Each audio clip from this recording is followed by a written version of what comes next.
Hey guys, what's up? It's me, JC. Today we're going to be talking about a Redmi Airdots, which was announced earlier today and priced at around $15. Now, last year I reviewed and unboxed the Xiaomi Airdots Youth, which was priced around $30. And earlier this year, Xiaomi also announced the Airdots Pro, which was priced around $60. Now, assuming you get this at its SRP, it is actually a pretty good deal, but we all know that Xiaomi products always gets a high markup in its first year of launch since everyone is buying it and it's getting out of stock. Since the Redmi Airdots is priced around $15, do expect a markup of around $25 to $30 in its first few months of launch from third-party sellers. If you haven't seen the pictures yet, the Redmi Airdots look exactly just like the Xiaomi Airdots Youth.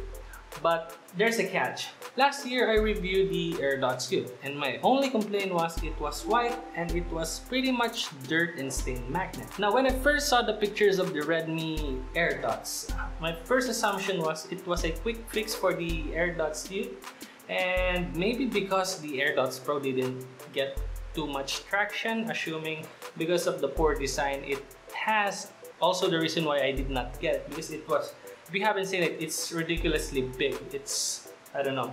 So that's why I stick with the AirDots Youth. Since the Redmi Airdots is priced at half the price of the Xiaomi Airdots Youth, that is actually a pretty good deal.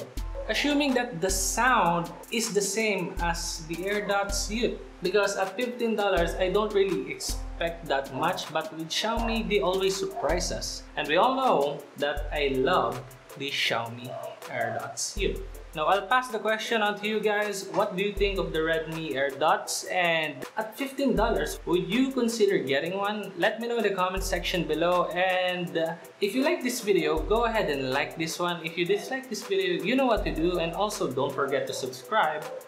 As always, I'll see you on the next video. Peace.